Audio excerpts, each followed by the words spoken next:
Bismillahirrahmanirrahim. Assalamualaikum warahmatullahi wabarakatuh.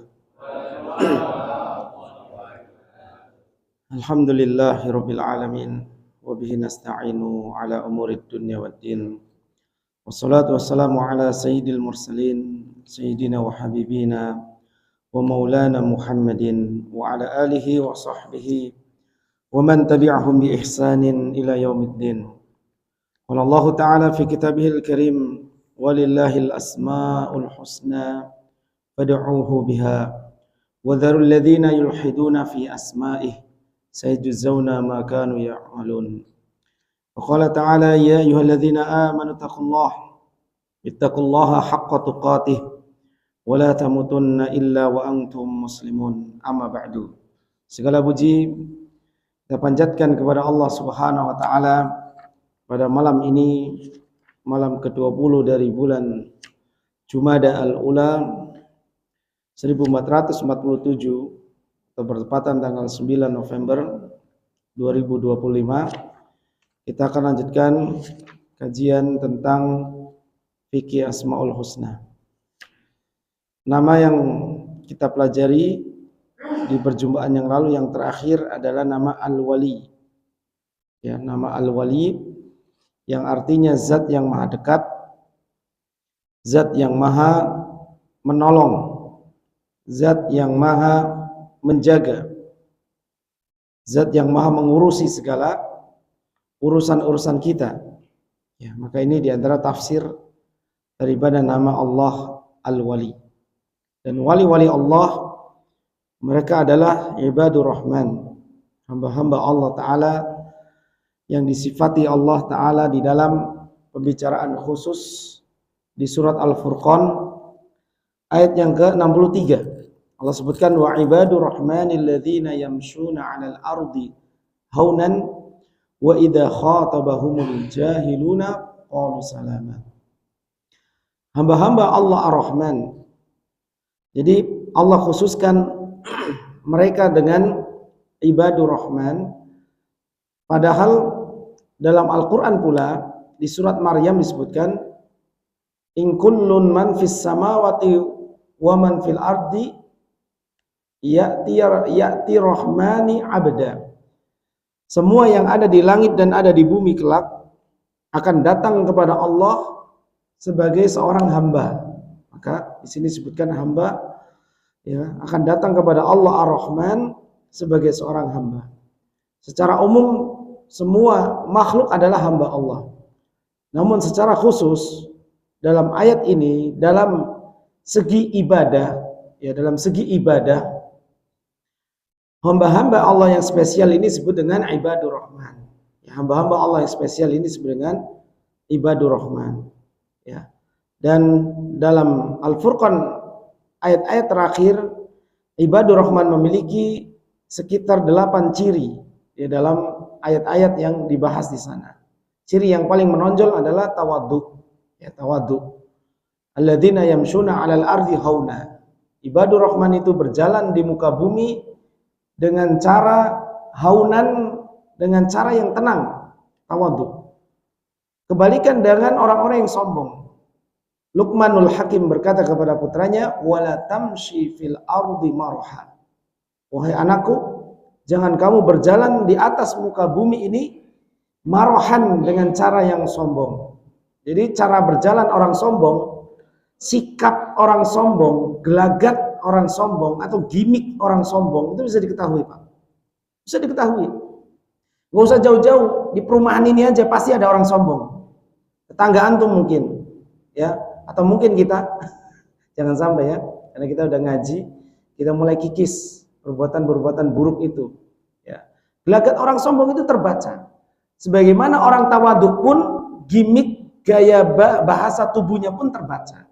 Ya, tidak berjalan dengan cara yang sombong. Maka ibadur rahman ya terpancar dalam sifat tawaduk kepada Allah dan tawaduk ya rendah diri di depan Allah, tawaduk kepada manusia, rendah hati di depan manusia. Bukan rendah diri di depan manusia, enggak, tapi rendah hati.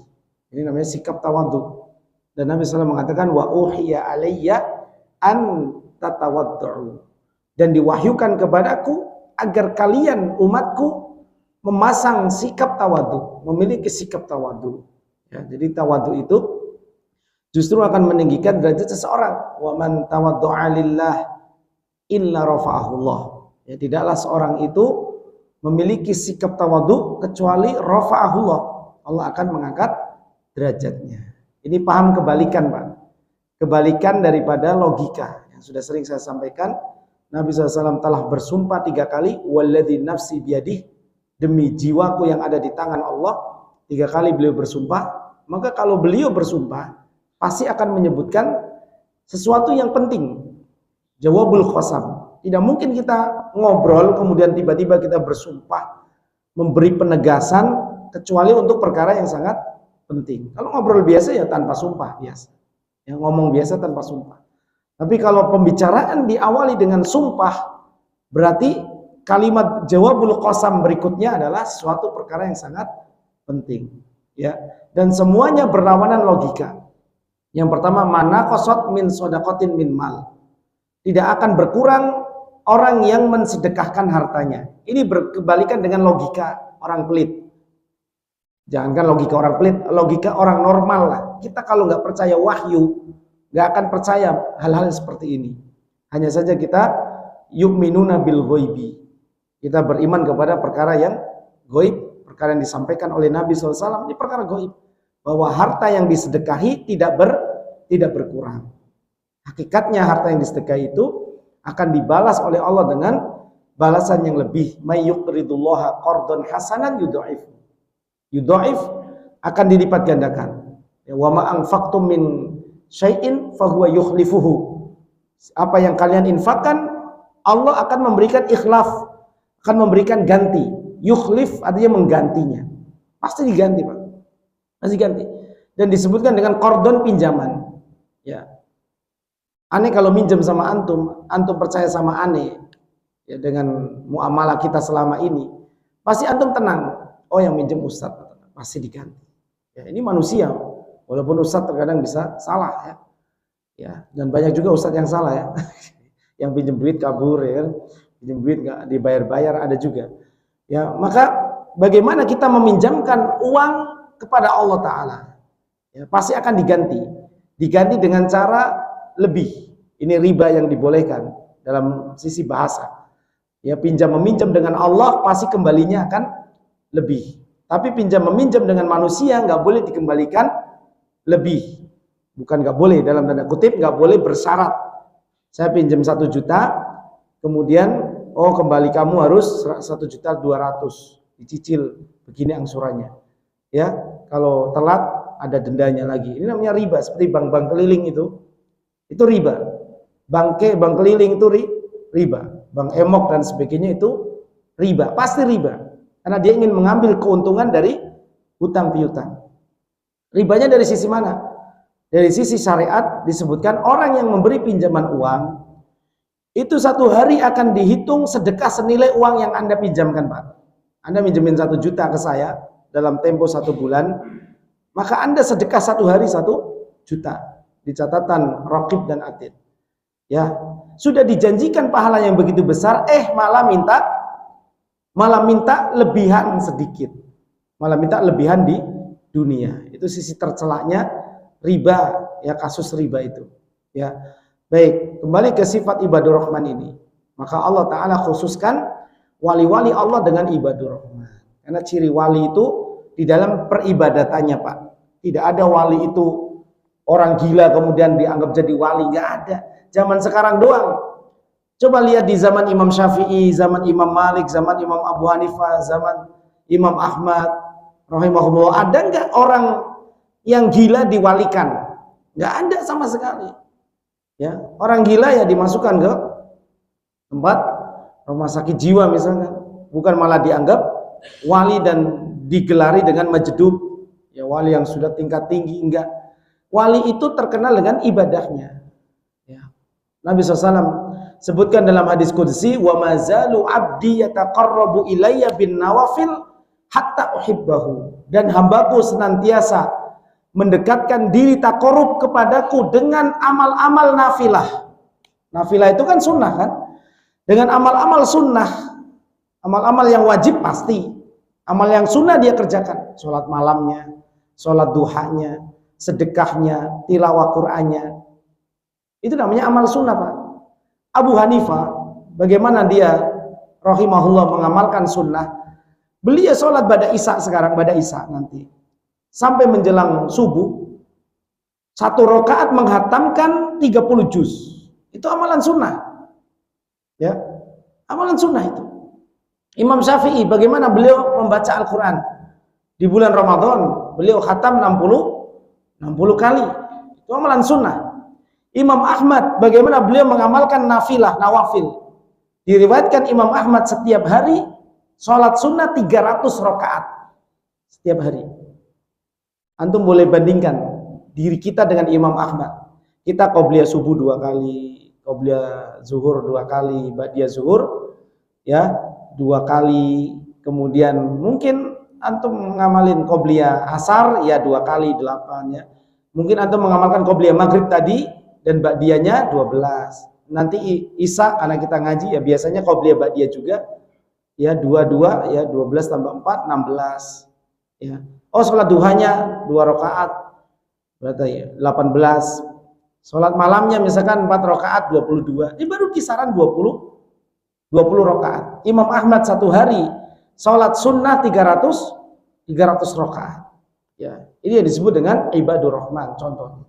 Makanya Imam Ibnu Ashur, Thahir Ibnu Ashur dalam kitab Tahrir wa Tanwir ya, beliau mengatakan wa ibadur rahman ay al ashab.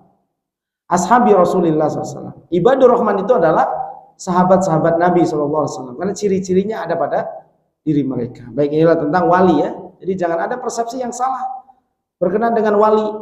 Ya, wali itu orang-orang yang bertakwa dan orang-orang yang beriman.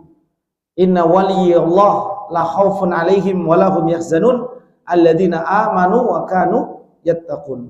Di surat Yunus ayat 62. Ala inna awliya Allah.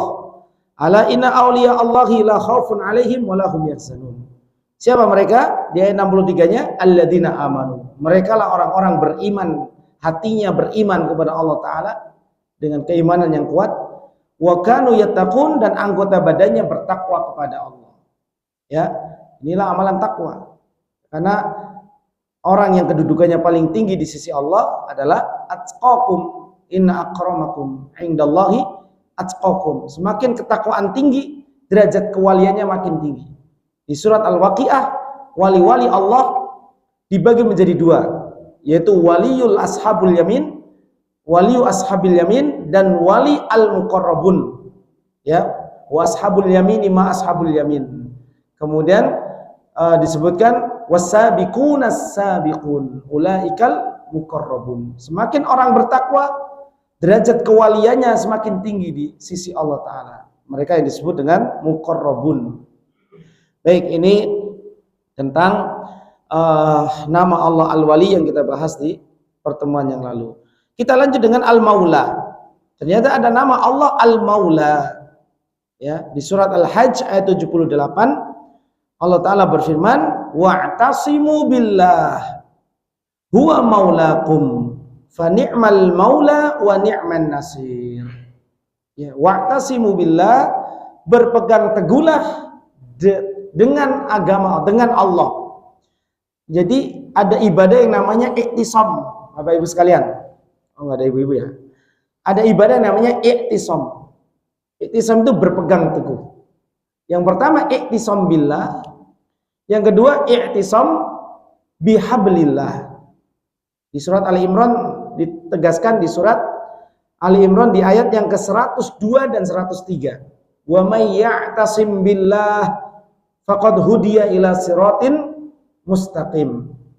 Di ayat yang berurutan dengan ya ayyuhalladzina amanu taqullaha haqqa tuqatih wa la tamutunna illa wa antum muslimun. Kemudian ayat 103, wa'tasimu bihablillahi jami'an wa la tafarraqu wadhkuru ni'matallahi, dan seterusnya ila akhir ayat. Maka ini ibadah iktisam. I'tisam billah artinya kita berpegang teguh dengan Allah dengan cara berzikir. Karena cara menyambung diri kita menyambung dengan Allah Ta'ala langsung adalah dengan zikrullah. Adalah dengan zikrullah. Maka zikir itu ibadah yang ringan tapi keutamanya sangat besar, Pak. Ada sekitar 70 sampai 80 keutamaan zikir yang disebutkan Imam Ibnu Qayyim dalam kitab Wabilus Sayyib.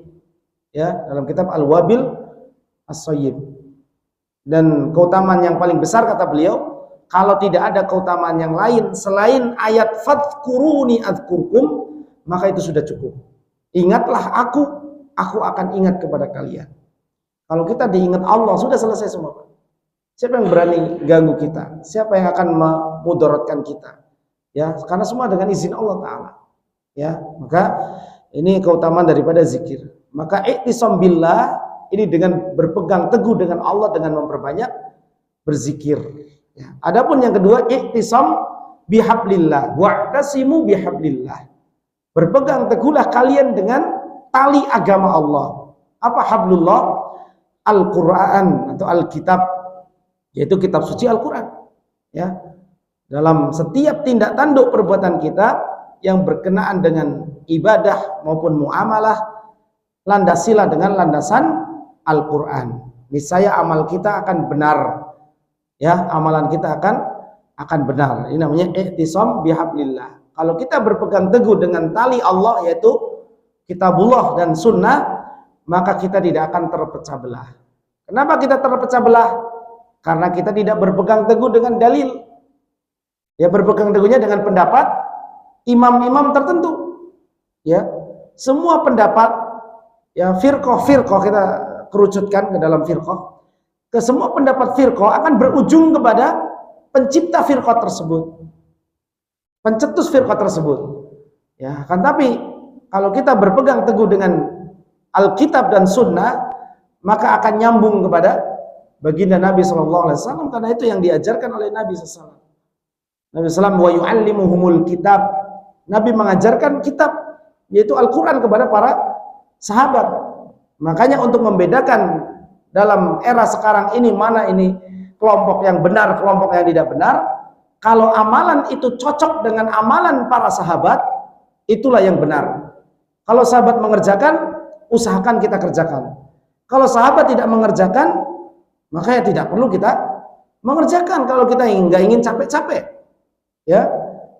Kalau kita tidak ingin capek-capek, karena amalan yang tidak ada dasarnya dari kami, kata Nabi, man amila amalan laisa alaihi amruna fahuwa raddun.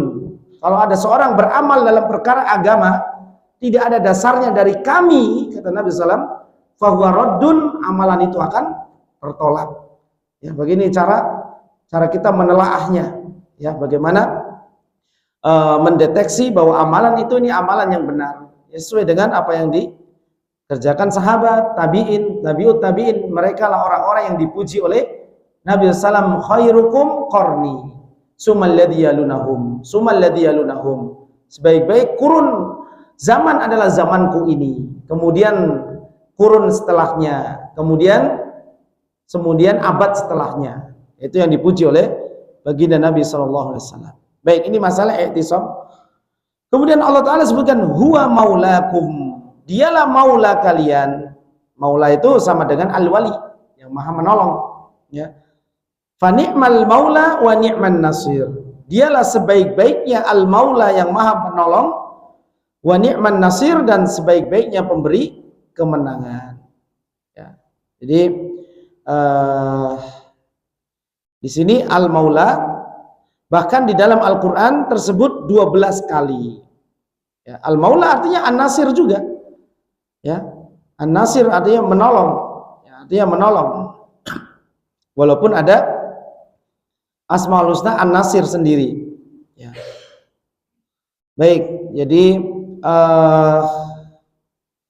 kemudian apa perbedaan antara al-wali dengan al-maula?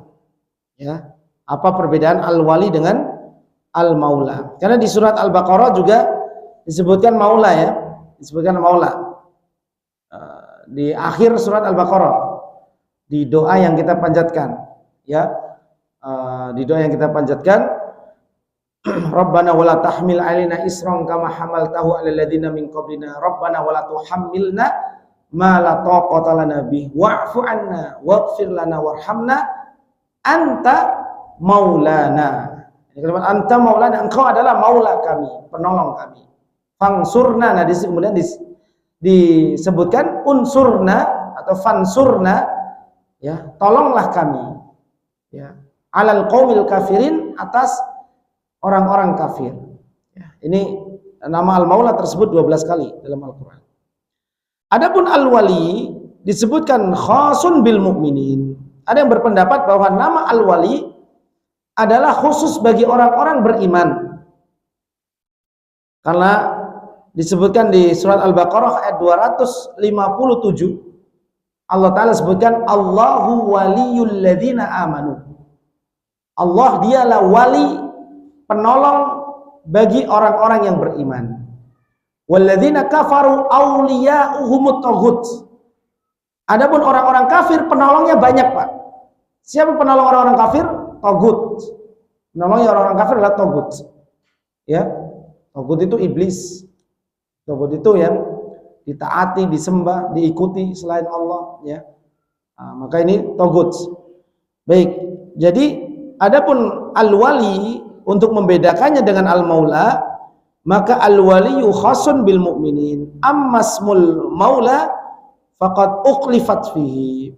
Adapun nama al-maula, di sini ada perbedaan di antara para ulama. Qila annahu khasun bil mu'minin atifan ala qouli ta'ala dzalika bi anna Allaha maulal ladzina amanu wa anal kafirina la maula lahum. Pendapat pertama mengatakan al-maula juga khusus untuk orang-orang beriman.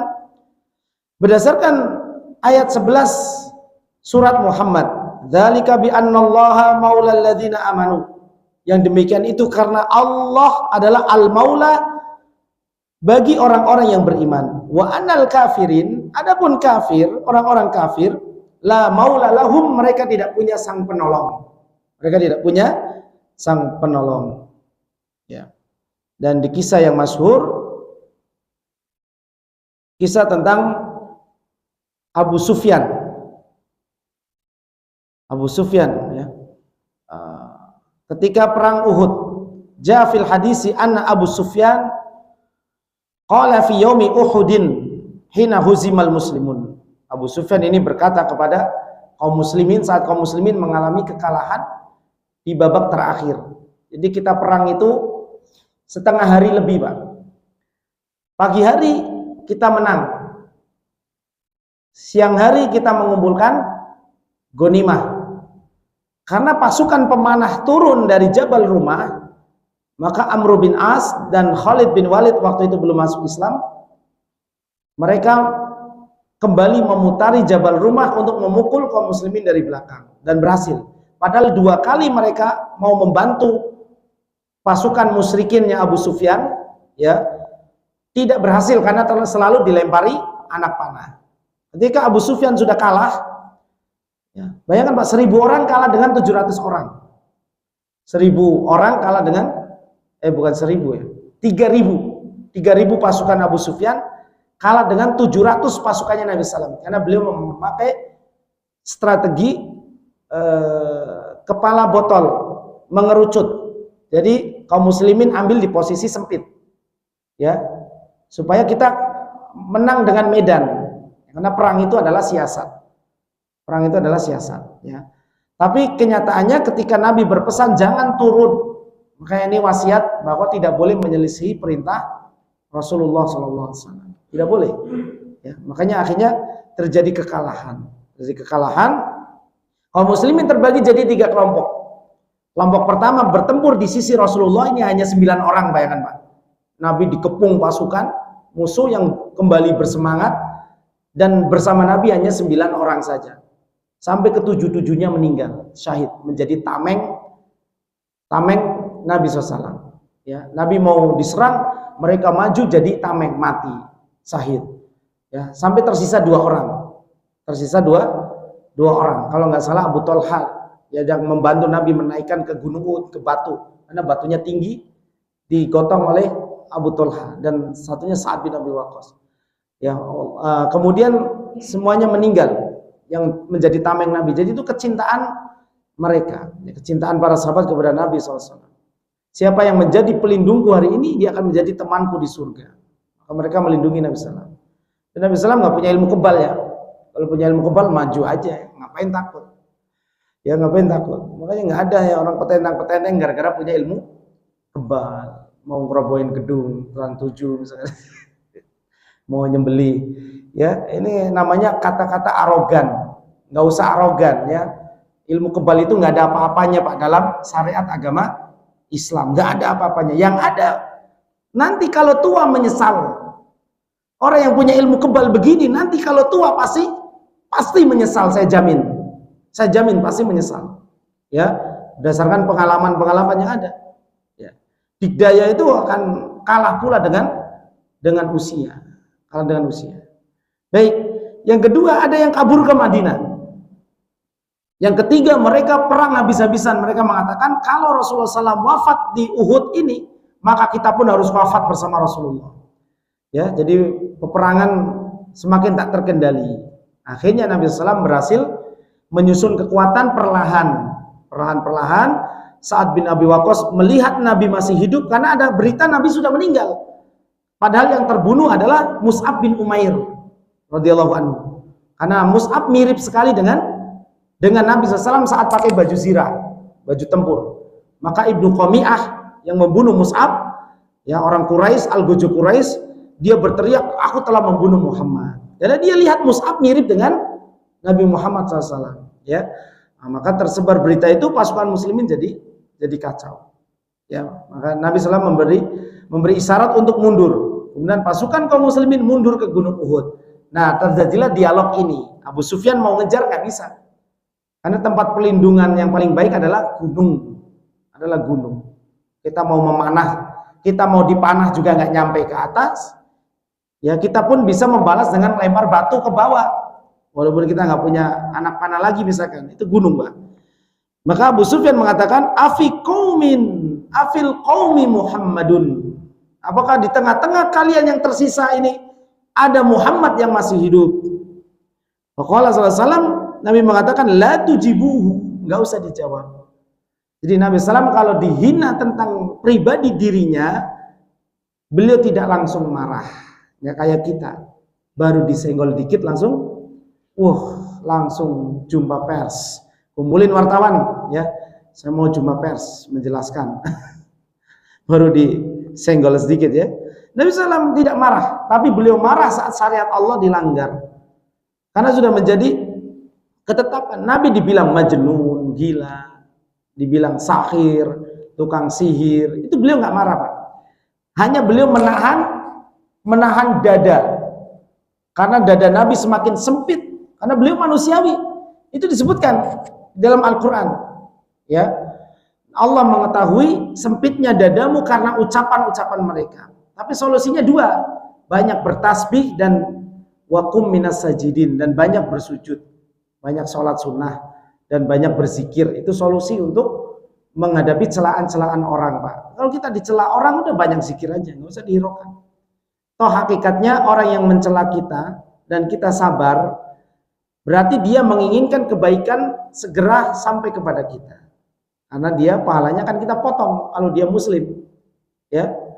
Kalau dia orang yang fasik, pahalanya habis, dosa kita yang kita kasih ke dia. Seperti itu hakikatnya. Jadi nggak usah repot untuk membalas celaan orang. Nggak usah Pak, nggak usah. Ya. Baik, kita lanjutkan sedikit. Kemudian Abu Sufyan mengatakan, saat Abu Sufyan mengatakan, jadi yang ditanya di riwayat yang lain, tidak hanya Nabi Muhammad, Abu Bakar, Umar itu pun ditanya. Karena Abu Sufyan tahu, ya Abu Bakar dan Umar itu sangat berpengaruh dalam membantu dakwah Nabi Shallallahu Alaihi Wasallam. Sangat berpengaruh Pak, sangat berpengaruh. Bahkan dalam kajian kitab-kitab ulama, setiap Nabi punya 2 penolong dari langit dan 2 penolong di bumi. Setiap Nabi, ya punya 2 penolong, kecuali Nabi yang nggak punya pengikut, karena ada yang Allah uji, Nabi tidak punya pengikut sama sekali. Kalau punya pengikut pasti punya 2 sahabat yang karib, ya sahabat yang dekat. 2 di langit adalah Jibril dan Mikail. Ini selalu menjadi penolong para nabi. Ya, karena Allah mencela orang Yahudi yang memusuhi Allah, memusuhi malaikat, wa Jibril wa Mikala di surah Al-Baqarah, dan memusuhi Jibril dan Mikail. Jibril dimusuhi orang Yahudi karena salah menurunkan wahyu, kata mereka. Masa ini nabi datangnya dari bangsa Quraisy, bukan dari Bani Israel. Akhirnya Jibril dimusuhi. Penolong yang dua di bumi adalah Abu Bakar dan Umar. Ya. Maka kemudian ketika Abu Sufyan mengatakan lanal uzza wala uzza lakum, kita punya Uzza, Tuhan Uzza, kata Abu Sufyan, kalian tidak punya Uzza. Maka Nabi SAW mendengar kalimat ini, beliau mengatakan ajibuhu, jawab dia. Qalu mana qulu, bagaimana kita harus menjawab ya Rasulullah? Qalu qulu Allahu maulana wala maula lakum, katakanlah Allah maula kita, penolong kita, dan kalian tidak punya penolong. Jadi al-maula itu khusus untuk orang beriman juga. Lanjutkan sedikit tentang kisah Abu Sufyan ini. Maka Nabi SAW mengatakan Allahu maulana wala maula lakum. Allah dialah maula, penolong kita, zat yang maha menolong, ya, sang penolong kita, dan kalian tidak punya penolong. Ini hadis riwayat Imam Al-Bukhari. Keterangannya adalah fa'amarahum bijawabihi inda iftikharihi bi alihatihi wa bi syirkihi. Maka Nabi SAW menyuruh para sahabat untuk menjawab pertanyaan dari Abu Sufyan saat dia iftikhar, membanggakan dengan Tuhan yang tidak pantas dijadikan Tuhan, ya, wa bi syirkihi, dan dengan kesyirikan yang dia lakukan. Jadi kita itu harus lebih mulia dari orang-orang musyrik, Pak. Jangan sama orang musyrik malah dipijitin, ya kan? Kumaha tuh, ya. Ke orang-orang musyrik malah dimuliakan, ya. Malah minta berkah ke orang Buddha. Gimana? Wong kiai kok minta berkah anaknya lahiran, minta diberkati sama orang Buddha. Ini kan kiai ngawur. Emang setiap kiai perbuatannya benar? Enggak. Ini kiai oknum, ya, jangan dipukul rata nanti. Wah, ini ngejelek-jelekin kiai. Emang kiai bagus semua. Yang bagus buahnya, yang nggak bagus ya ada, ya. Maka ada kiai anaknya lahiran minta diberkati sama orang Buddha, dicepret-cepretin air Buddha begitu, Pak. Ya, ini kan ngawur. Gimana agamanya? Ini kan kiai haji. Ya, ada di YouTube, cari sendiri. Ya, ada di YouTube. Oh, dalilnya YouTube, ya. Nah, bukan dalil tapi kita lihat, oh ada kan. YouTube itu kan gambaran video, ya. Oh berarti ada begitu. Jadi nggak boleh kita merasa lebih hina dari mereka, ya. Bahkan kalau zaman dulu, ya, ketika ada kaum muslimin lewat dan ada orang non muslim, kita harus bangga. Makanya Nabi SAW saat tawaf, masuk Fathul Mekah, tawaf, apa yang beliau lakukan? Ittiba. Ini apa namanya, rida, kain ikhram kita ditaruh di ketiak kanan supaya dada kita kelihatan. Kemudian beliau lari-lari kecil, rommel, ya, selama 3 putaran pertama. Ya, itu namanya iftikhar, Pak.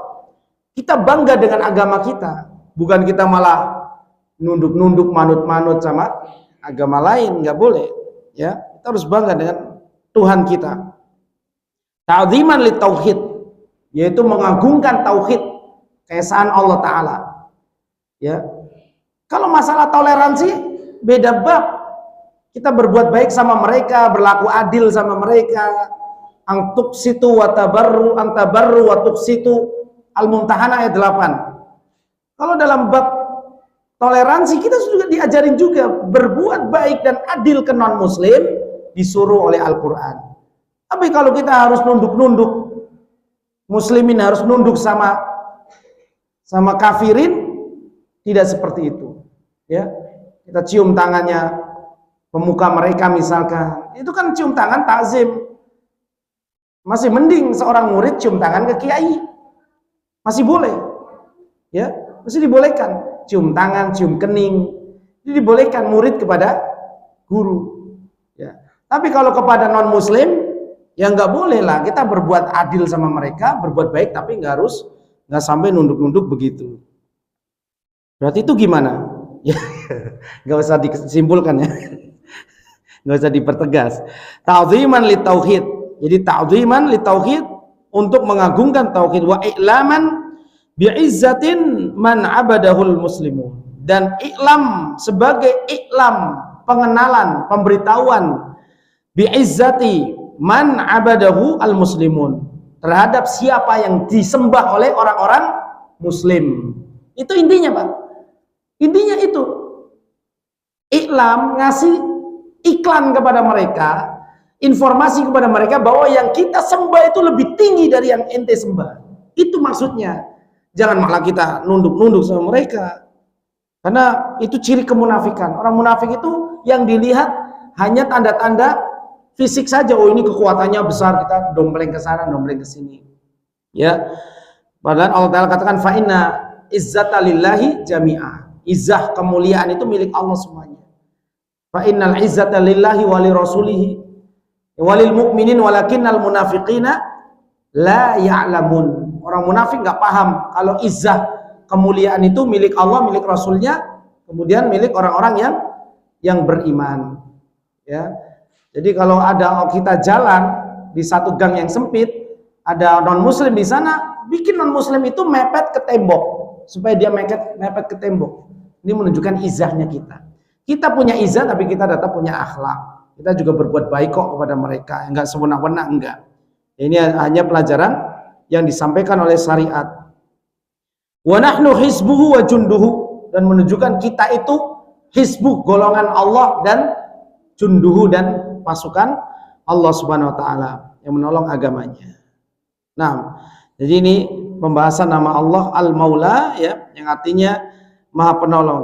Namun ada yang mengartikan dari kalangan para ulama, wa amma man qala annahu amun li jami'il khalqi al-mu'min wal kafiru istadalla biqaulihi ta'ala.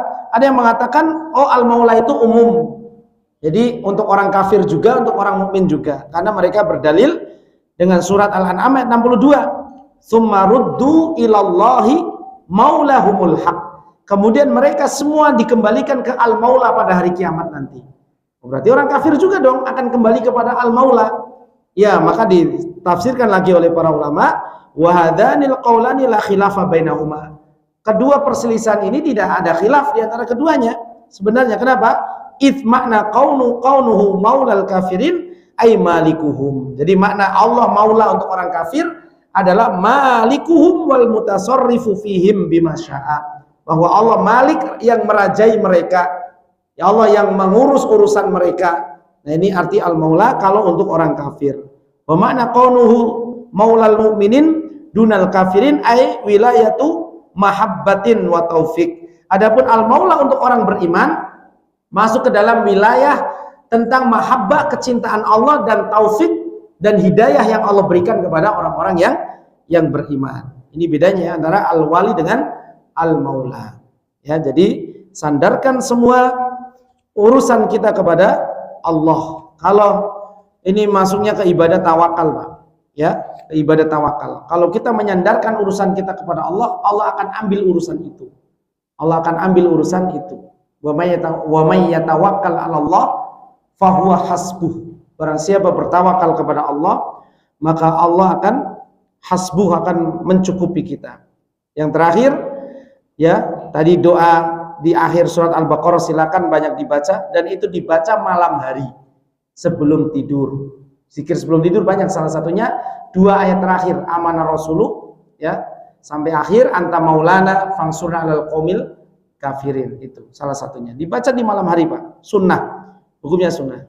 Yang terakhir arsyadallahu taala rasulahu ila jawabil munafikin fi adawatihim lahu. Allah membimbing rasulnya dalam menjawab ucapan-ucapan orang-orang munafik di kota Madinah. Dengan bimbingan Allah taala, Allah menurunkan surat At-Taubah ayat 51. Qul la yusibana illa ma kataballahu lana huwa maulana. Jadi ketika perang Uhud kita kalah, orang munafik makin membanggakan diri, Pak. Jadi fasenya begini. Kenapa Abdullah bin Ubay bin Salul masuk Islam? Karena dia melihat Nabi Muhammad SAW memenangkan peperangan Badar.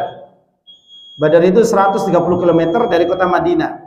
Dicegat kafilah Abu Sufyan dan ternyata bertemu dengan pasukannya Abu Jahal di situ di Badar. Jarang jamaah umroh yang pergi ke sumur Badar, jarang karena jaraknya jauh 130 kilo ya. Maka kemudian Abdullah bin Ubay bin Salul orang munafik ini masuk Islam karena ternyata kaum muslimin menang ya dan punya kekuatan bisa mengalahkan Quraisy. Ketika perang Uhud dia bikin siasat, dia mundur di tengah jalan 300 teman-temannya ditarik mundur, akhirnya kaum muslimin kalah. Akhirnya kita dihina-hina sama Abdullah bin Ubay dan kekuatan Abdullah bin Ubay semakin kuat di kota Madinah. Karena dia itu tadinya calon raja, tapi karena Nabi SAW datang hijrah, akhirnya dia tidak jadi raja dan karena takut pura-pura masuk Islam, tapi akhirnya jadi musuh dalam duri dalam daging. Maka Allah mengajarkan Nabi SAW ya dengan kata la yusibana illa ma kataballahu lana. Kita tidak akan tertimpa musibah kecuali apa yang telah Allah tetapkan untuk kita. Ya kalau sudah takdir ya sudah. Kemudian diajarkan huwa maulana, dialah maula kami, dialah Allah yang menolong kami. Karena dari sini pun Pak Abu Sufyan nanti belajar dan dia akan berkata jujur kepada Heraklius di waktu yang akan datang. Ketika ditanya Nabi yang terakhir dari Arab ini gimana kalau perang, maka Abu Sufyan ya nggak bisa berbohong. Oh Nabi ini kalau perang sesekali menang di perang Badar, sesekali juga kita yang menang dan mereka yang kalah di perang Uhud. Nah Abu Sufyan, Heraklius makin yakin, oh betul. Nabi terakhir itu kalau perang kadang menang, kadang kalah. Ya itu ada hikmahnya juga di situ. Ya maka Nabi SAW dikatakan, diajarkan huwa maulana wa 'alallahi falyatawakkalul mu'minun. Jadi nama Al-Wali dan Al-Maula mengajarkan kita untuk tawakal wa 'alallahi falyatawakkalul mu'minun. Kepada Allah sajalah orang-orang beriman ini bertawakal. Enggak usah orang beriman tawakal ke orang pintar, nyari minta jimat-jimat, minta batu penglaris, minta ini, minta itu, enggak perlu. Belajar akidah yang benar, ya, banyak berzikir, banyak ibadah, kemudian hati kita bertawakal kepada Allah, lakukan ikhtiar, maka Allah akan mencukupi urusan kita. Itu yang benar Pak. Gak usah kita tawakal ke sono ke sini, minta jimat sono, minta jimat sini, itu tidak diperbolehkan. Tawasulan ke kuburan sana, ke kuburan sini, ya, untuk supaya hajat-hajat kita terkabul, itu tidak dibenarkan. Siapa yang membenarkannya? Coba datangkan dalil. Semua harus berpacu dengan dalil. Kalau berpacu dengan kitab, semua orang bisa ngarang kitab. Ada di kitab ini, ada. Iya, ada di kitab itu. Apakah Nabi mengajarkan kita tawasulan sama wali yang sudah meninggal? Tidak. Tapi kalau datang ke orang soleh yang masih hidup, minta doa dari beliau, boleh. Ya, ke orang soleh yang masih hidup. Nah, barakallahu fikum. Ini yang bisa sampaikan. Subhanakallahumma wa bihamdika, asyhadu an la ilaha illa anta, astaghfiruka wa atubu ilaik. Assalamualaikum warahmatullahi wabarakatuh.